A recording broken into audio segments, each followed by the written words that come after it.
The book that you have in front of you, the opening chapter, was interesting to write. It was a bestseller, but it was mainly written in the high-tech era of hiring. You know, how do you hire great employees? Well, suddenly we get hit with this new economy. When we had to revise the book for tough times, my colleague and I, Alan Howcrow, who used to be the publisher of Workforce Magazine. Any Workforce Magazine fans here? Great deal. Actually, I'm going to give you a quick aside. I called Alan during the dot-com boom, and I said, you know, there's this whole focus on options and salary, and nobody is talking about employee retention in terms of what you can do to improve the boss-employee relationship. And Alan said the immortal words, Bob, do you mind if I quit my job and help you write this book? Something, you know, I never expected to hear the publisher of one of the best magazines in HR to say. So Alan and I wrote the book together. So when we did the revision of it, the opening chapter of this, we focused on 4 areas to improve today's workplace. Fairness, flexibility, leverage, and empathy. And empathy is, of course, the most uncomfortable shoe that I could find because you're having to walk in other people's shoes. So what I'm going to do is give you 3 strategies each under each of these areas. Fairness, flexibility, leverage, and empathy. Does that sound like an acceptable agenda? Now, I'm going to admit that I have a fertile mind, crazy mind that's awake. So this is slightly different than the opening chapter that you're going to read in the book because it's been updated to the tune of about 40%. So time goes on and I change thoughts, so this is the newer version. Everybody with me so far? So that's what the predominant amount of the presentation is now going to focus on. It's these 4 areas that give you some tips and strategies to do a better job. Okay, so we're going to start with fairness.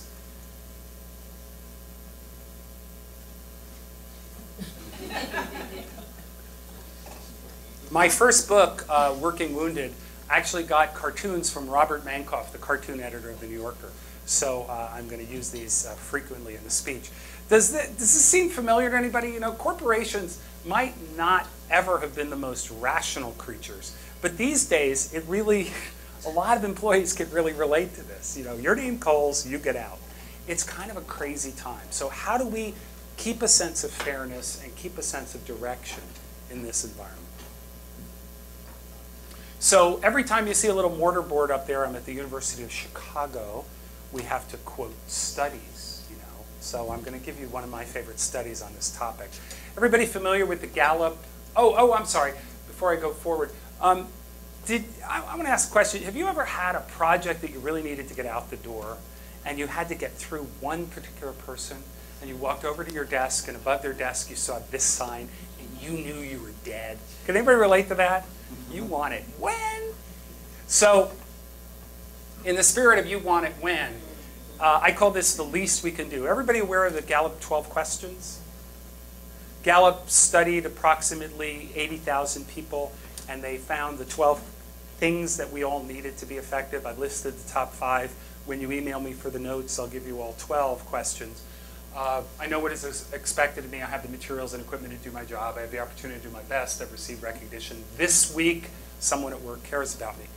It's amazing to me how ridiculously easy it is to satisfy most employees' needs, and we don't even put them in the position to be successful.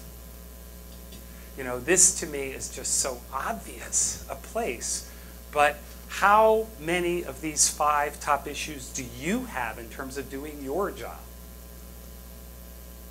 It's kind of crazy. We're all going in to work trying to get things done, but we don't have the basic foundation under us to make it possible. So in the spirit of fairness, what I want to do now is I want to give you 3 strategies to change this environment. Does anyone know what that is?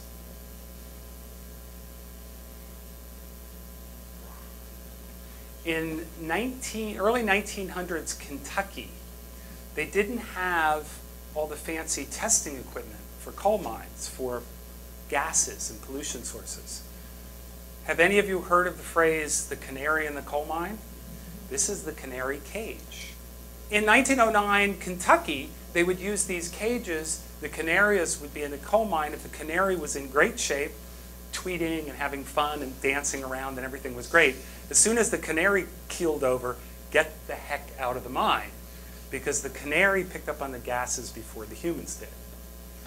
Now, what I want to do to all of you is I want to give you your equivalent canary in the coal mine test today. How can you tell before dying that there's a problem in your workforce? And I call this the pronoun test. Anyone know Robert Reich? Robert Reich was Secretary of Labor in the Clinton administration, and he's on TV a lot. He's just an incredibly smart dude. Used to be from Boston. Don't think he was ever involved with Chicago. I think now he's in California. Brilliant, brilliant guy. I was interviewing him for Workforce Magazine, and I asked him, Dr. Wright, you're PhD, professor, very smart man. Is it possible for you to go into an organization and in 5 or 6 seconds determine the employee morale level in the organization? Well, I figured it was, I was like joking, you know, I just wanted to see if I could get a rise out of him. And he said, oh yeah, I can definitely do that. I was like, what?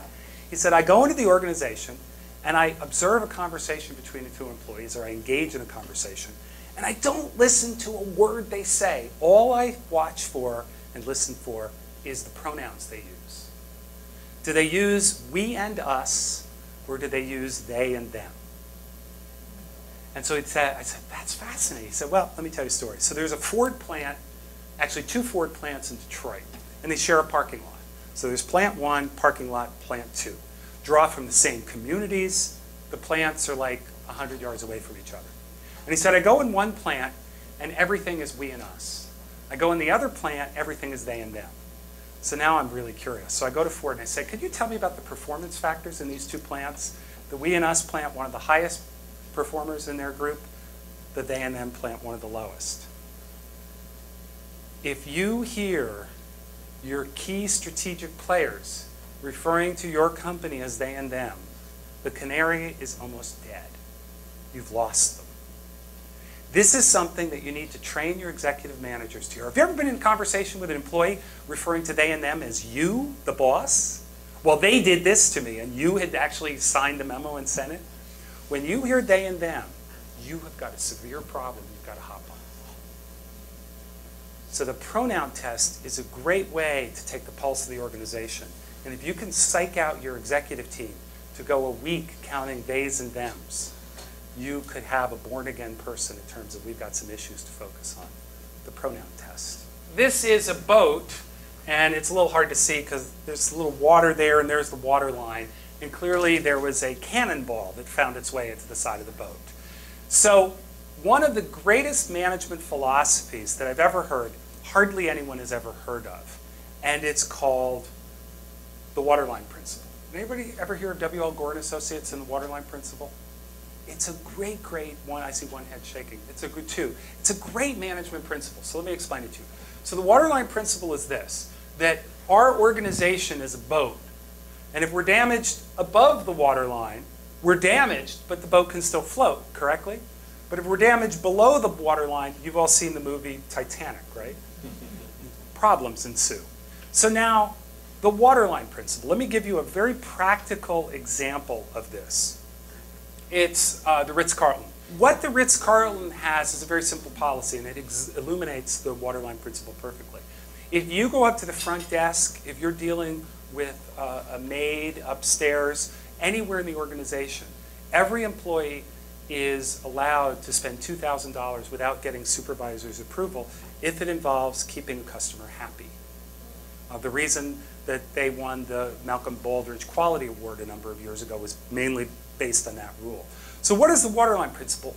Do your employees know where the waterline is? And are they empowered to actually deal with the waterline? So let me give you another example.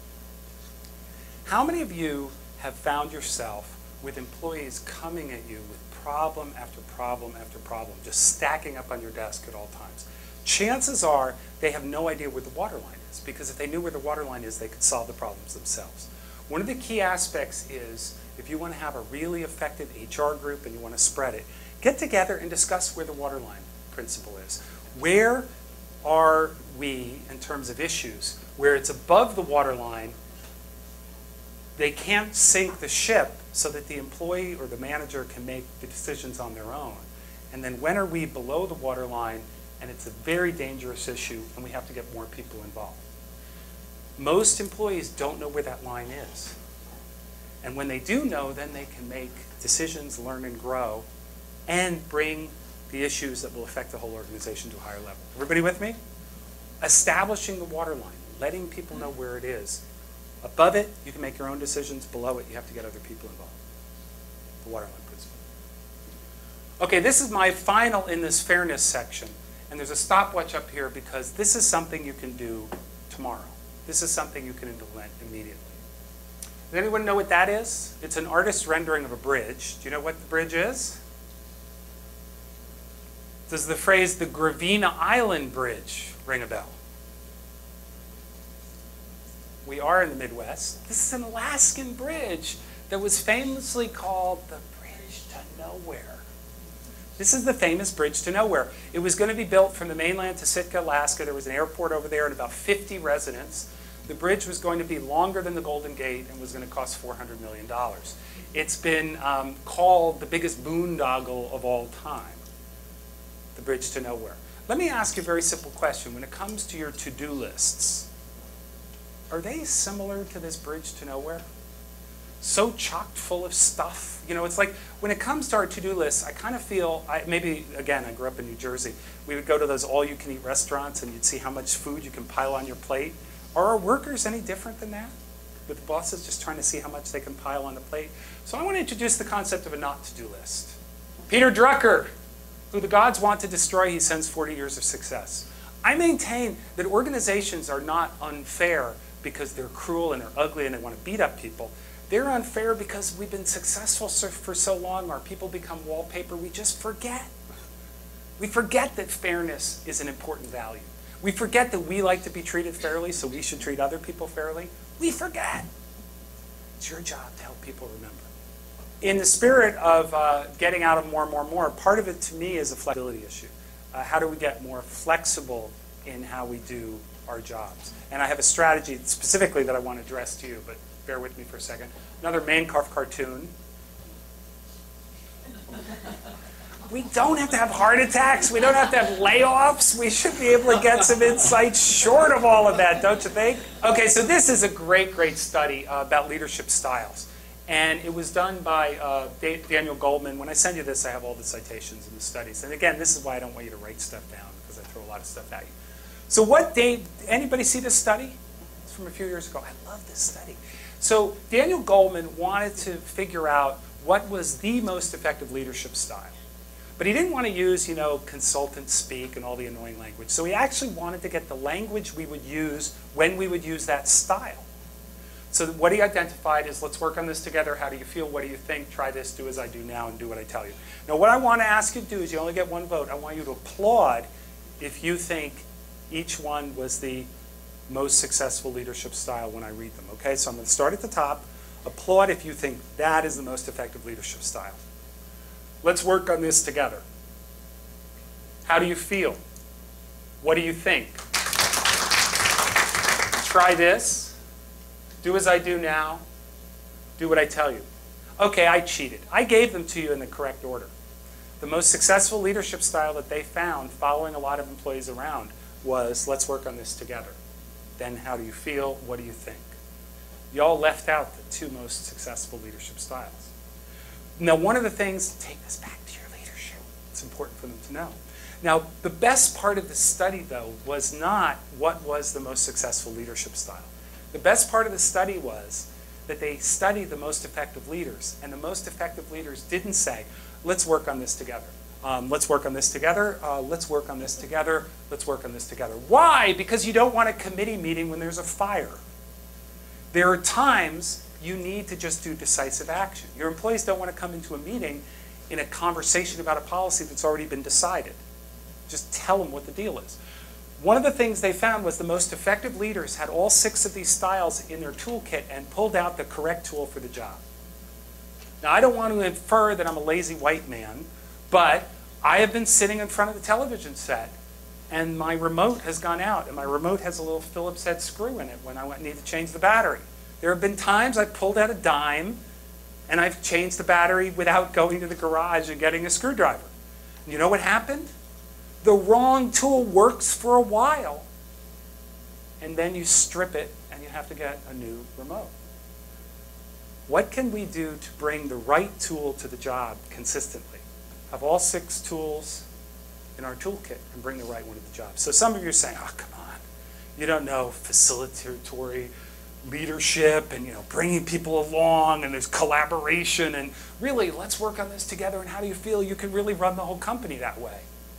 I'm going to give you the reason that that is not the case. And the words are, we're going into the Hudson. Sully didn't have time for a committee meeting. He just made a decision. So what can you do as HR to ensure that every one of your leaders in your organization has all 6 tools in the toolkit and they know how to bring out the right tool for the job? How can we do that without having them have Dave's heart attack to get that perspective? What can we do to, I'm sorry, I had to go to the well on that one. What can we do to give people more tools? Now, one of the things that's really perverse and interesting is, have you ever talked to somebody who says, well, I have a leadership style. This is what I do.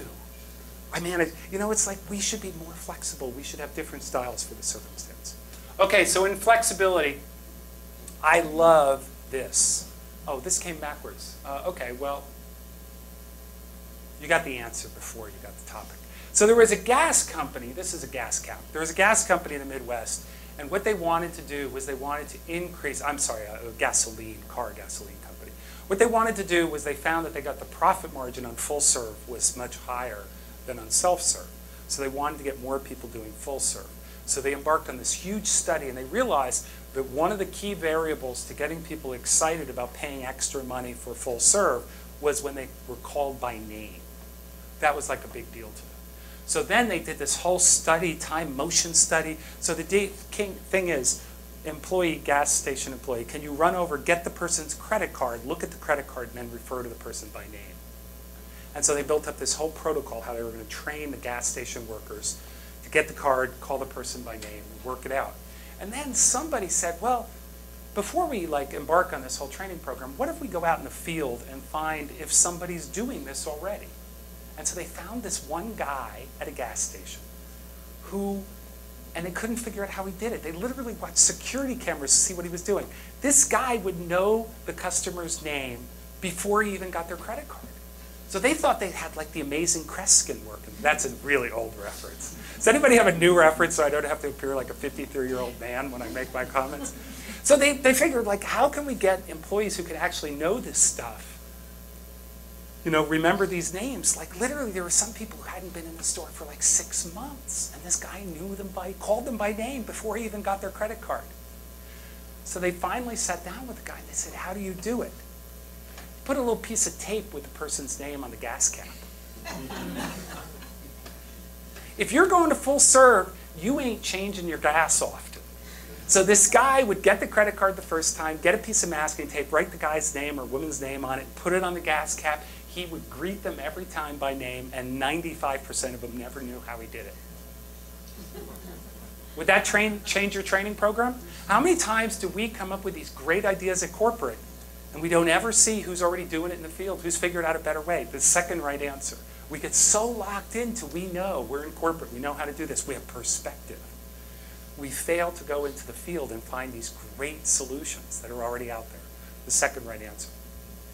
This is one of my favorite problem-solving aspects. And this is a National Security Advisor, Gary Treverton. Any Malcolm Gladwell fans here? This was an article by Malcolm Gladwell, and he quoted this national security guys. What this guy basically said, Gary Treverton, was there's 2 kinds of problems in the world. There's mysteries and there's puzzles. Now, clearly, mysteries use that right risk-taking side of your brain. Puzzles take that logical left side of your brain, right? Now, one of the things that they say is, one of the big problems in organizations is we approach mysteries like they're puzzles and puzzles like they're mysteries. So let's give an example. Where is the economy going? Is there a bigger mystery in the society today? Why did an employee leave? Oh, that's purely a puzzle. But do you see how many organizations think that the economy question is a puzzle and the employee question is a mystery? So the question is, if you figure out what you're dealing with, And if you train your managers, is this a logical analysis question, or is this that kind of leap of faith, creative question? I think a lot of problem-solving in corporations would go a lot more smoothly if you clearly distinguish what are puzzles and what are mysteries. Is that like too abstract, or are you with me on that one? Puzzles and mysteries. Oh, I love this picture. This is the third strategy under flexibility. This is Winston Churchill. And it's actually a legitimate story, picture of Winston Churchill. I found there's 3 soldiers around him. I thought this was a great picture. Now, why do we have Winston up there? Winston did one of the most amazing things in World War II. He was concerned about what the Germans were up to. So what he created was a central statistical office. If you think baseball stat geeks are the first people to do research on solving problems, Winston Churchill trumped it many years ago. He wanted a group of people who were just paying attention to exactly what the Germans were doing, tracking them, figuring out, anticipating their next move. So he set up this central statistical office. But the one thing that Churchill did that was absolute bloody brilliant was he insisted that this new department that he created not report to him. Why? Because if the department reported to him, they would filter all their data to keep the boss happy. We forget when we become bosses that our employees, so you're a member of the team, you're all getting along, people really like you, you become the boss, and you think that relationship is still the same. Every person says everything to you is filtered because you're now signing their paycheck. We forget. So in the spirit of that one, what can we do to have people become bosses, but have their lines of communication with their employees remain in place? This is my favorite technique. It's called Cassandra's Toss. Every time you have a staff meeting, and start doing this yourself. If you're the boss in the room, ask every employee, I'm going to ask you all to do this now. Wad up a piece of paper, please. Okay, welcome to the staff meeting. I'm delighted you're all here. What I want to ask each of you to do is put this piece of paper in front of you. When I say something you disagree with, please throw that piece of paper out. Do you see what happens in corporations? What we do is we live in the land of denying problems until they become $40 million lawsuits. What if every leader would have dissent and disagreement be not only an acceptable thing, but would be kind of a fun thing to do in a meeting? We forget as bosses that people don't want to be honest with us. If we created the dynamic where we not only made dissent and disagreement fun and engaging and easy, do you think that might reduce a few lawsuits down the path? So one of my favorite quotes of all time, General Eric Shinseki. If you don't like change, you're going to like irrelevance a lot less. We were not born into our parents' generation where you could be Casper the Friendly Ghost and be successful. We are in a turbulent, difficult time, and we have to embrace change. We just have to do a better job at it. Okay, leverage. Another Mankoff cartoon. Anybody relate to that one?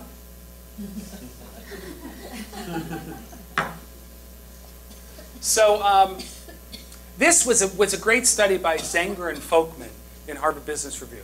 And what they did was they looked at 30,000 360-degree evaluations. They determined who the, oh, no, I'm sorry, I lied to you, 11,000. It was 11,000 360 evaluations. And what they wanted to do was they wanted to figure out the hallmarks of the worst bosses in those 11,000 evaluations. Here it is. I wish we could have dating game music going now in the background. Lacks energy and enthusiasm, accepts his own mediocre performance. You see the points. This is the role model of a terrible leader. And one of the things I believe is you can talk about all of the altruistic, great targets you want, but I always learn from people's screw-ups. And I would love to see this list get a lot more play in organizations about the things we just need to avoid. How do we stay out of the hall of shame in terms of our leadership? Marshall Goldsmith talks about the fact that we spend so much time on feedback, and feedback is defined as beating up on people who've committed sins against us in the past. And Marshall Goldsmith has introduced the concept of feed forward. What if we stopped beating people up over what happened in the past? This also applies in your marriage, by the way, and with your kids. What happens if we stop beating up people over what happened in the past and we started talking about the behavior we would like to see in the future? Feed forward. I think this is just one of those brilliant concepts that would change the entire dynamic. Excuse me, I appreciate that you're angry. I appreciate that you got burned. Let's translate that into language that's future focused so we don't have to see this behavior anymore. Imagine what would happen in meetings if that conversation started taking place. Okay, Southwest Airlines, there was an executive at Southwest Airlines who was assigned to turn around planes faster. Now at the time, Southwest Airlines was turning around planes in about 25 minutes. The industry average was, I Fly American, was like an hour and a half. You know, turning around planes was interesting. So here you are at Southwest. You're doing something at half the length of time of the rest of your industry. So now you're the person assigned to reduce the amount of time it takes to change a plane, to turn around planes. You can't look. You can't learn anything from the rest of your industry because they're screw-ups. They're taking twice as much time. So this guy is sitting in his house, and he's a Formula One racing fan. Suddenly he realizes, I can learn from those people. So Southwest Airlines sent a bunch of people to the Indianapolis 500 and studied pit crews and learned all kinds of techniques to turn around their planes faster. One of the things we tend to do is when we hire somebody, we want to hire somebody to bring them in. We want somebody who fits in our team. We want somebody who shares our values. We want somebody, screw that. You want somebody to come in and screw up your thinking, challenge it, provoke you to try new things. I think groupthink is such a value in human resources, and it's dragging us all down. Why don't you tell managers, bring in somebody who's going to shake things up a little bit. Hire for new thinking. This is an average street sign. When employees come to you with a problem, when employees come to the managers in your company with a problem, well, I'm sorry, with a suggestion, what do? What do you say? You say, no, because. No, because we tried that before. No, because we don't have the staff. No, because we don't have the budget. No, because it's the wrong, right? Correct? So what do? We do that X bottom of the sign. I want to ask you a question. What if you retrained every one of your people when a new idea came to them to say, yes, if? Could you imagine what would happen to your people if suddenly, every time they had a new idea, they didn't hear no, no, no, no, no, but they heard yes, if? Now, this takes more work on your manager's part. So you got to think through contingencies. You got to think through possibilities. But imagine if your employees only heard yes, if instead of no, because. Do you think they'd be more inclined to bring new ideas to the table? This is the key empowerment tool that exists. If you could just make that one change, you would see so many more ideas flooding into your organization. And again, this yes if is something you can start modeling today. When I walk up to you and suggest that I'd be glad to refill your wine glass later, you can say yes. No, sorry. Great quote by Cicero, I criticize by creation, not by finding fault. Think about that one for a few days. It's an interesting concept. Okay, now we're to empathy and the uncomfortable shoes. My favorite Mankoff cartoon of all time.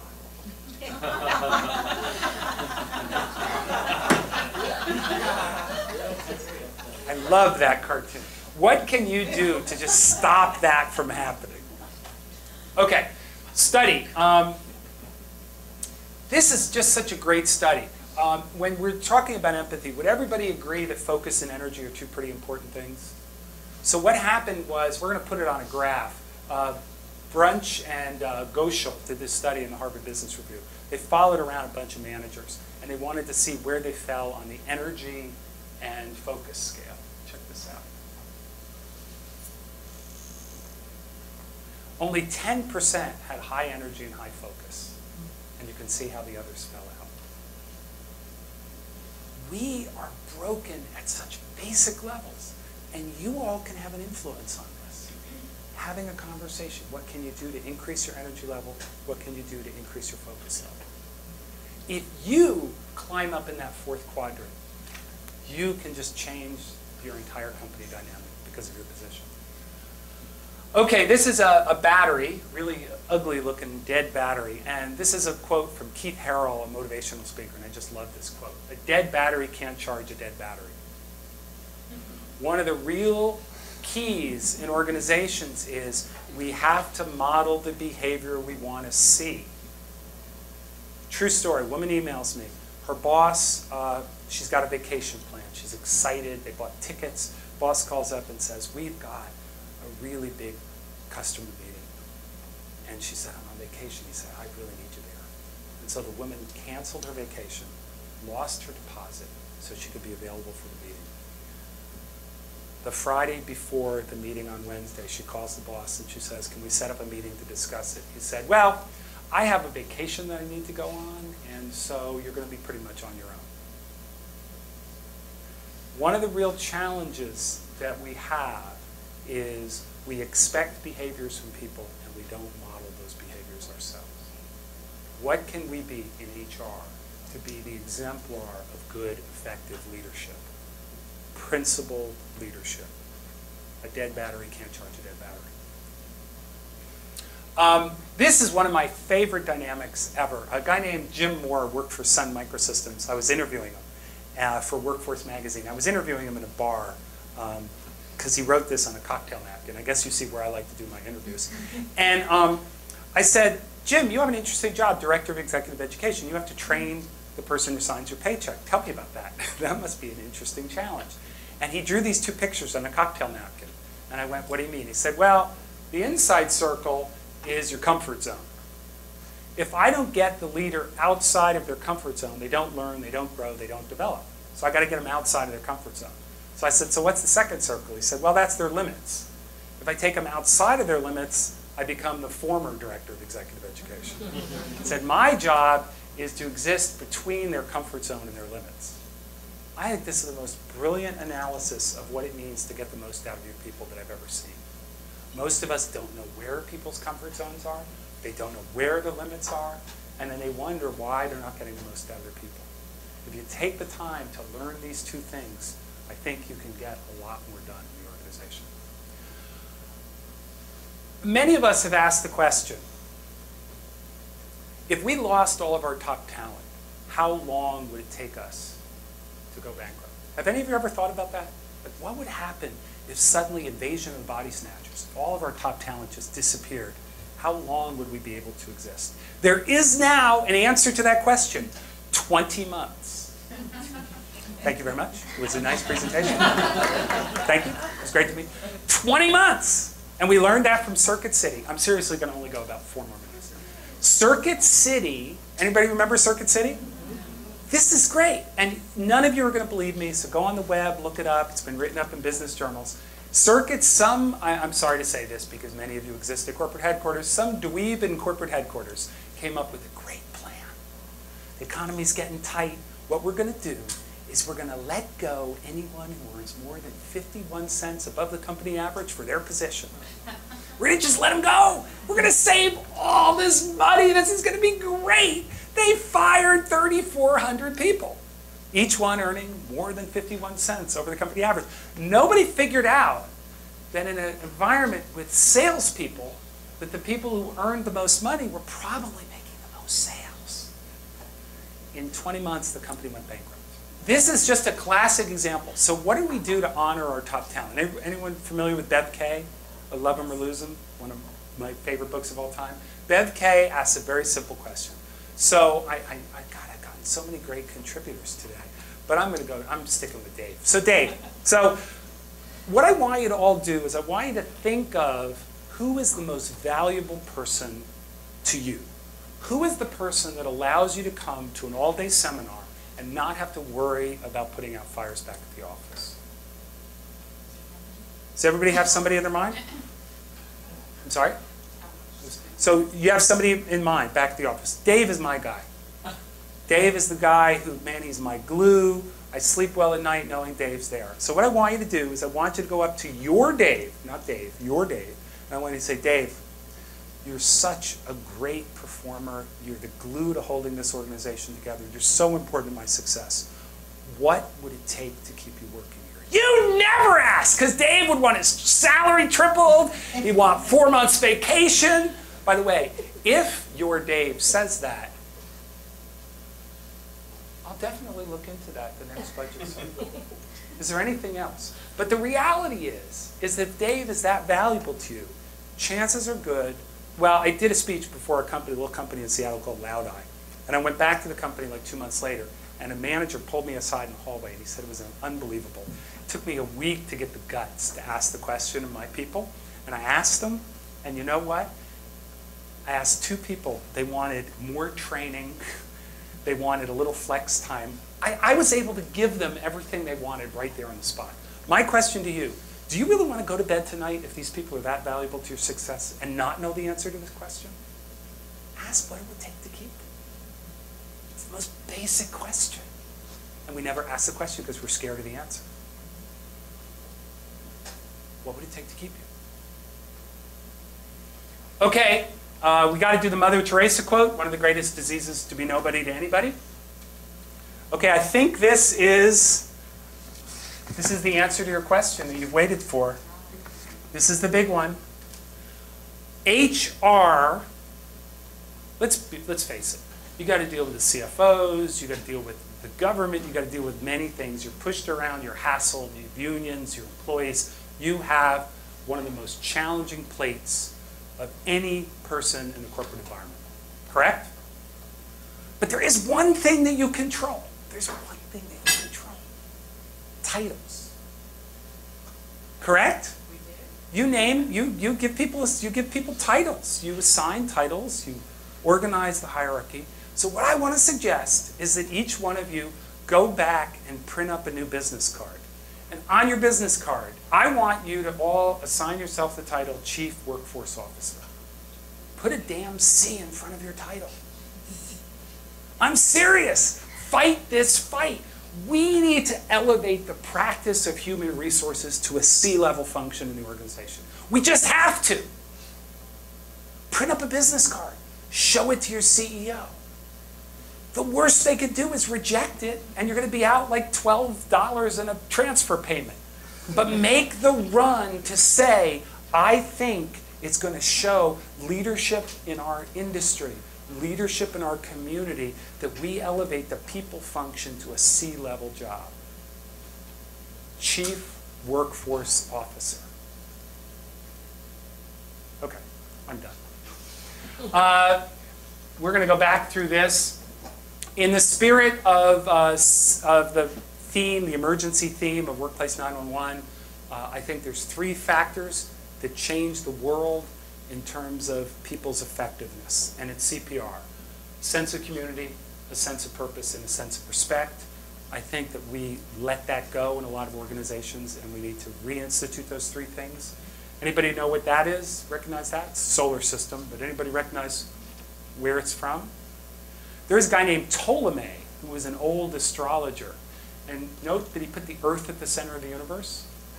What most of us do when we manage is we pull a Ptolemy and we put the Earth at the center of the universe. What am I talking about? I'm talking about the golden rule. Do unto others as you would have done unto you.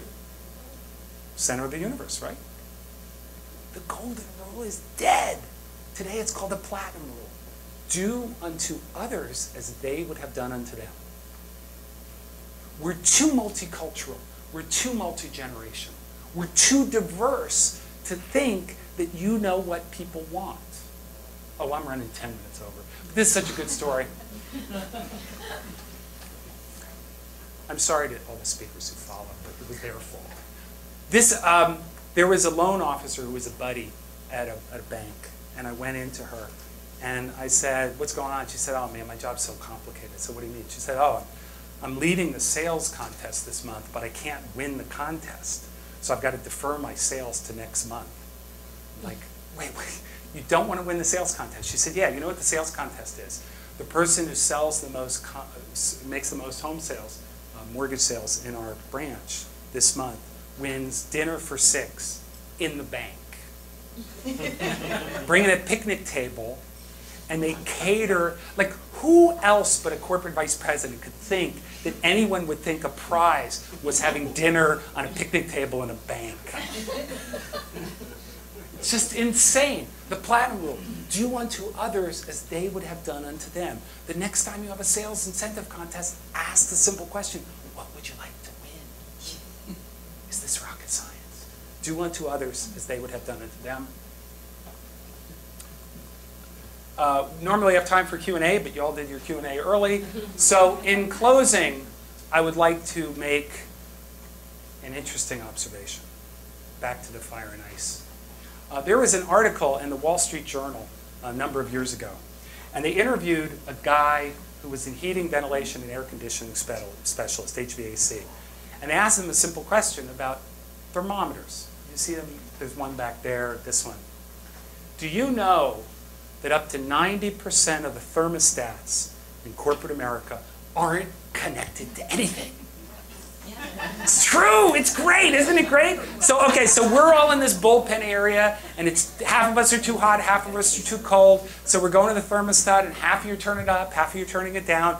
Energy costs go all over the place. So what the building ventilation people have learned is you put a faux thermostat up there, and people get satisfied turning the thermostat. And it doesn't influence costs at all. It's a great solution. They actually have a phrase for it: an illusion of control. What I want to suggest to you is that if you want to be an effective HR leader today, you need to not give people an illusion of control, but you need to give people real control. You need to model it yourself. You need to run the most dynamic, supportive, effective operation, and then you need to spread that through your whole company. You can change the entire organization. You can become the chief workforce officer, but only if you lead through your management skills.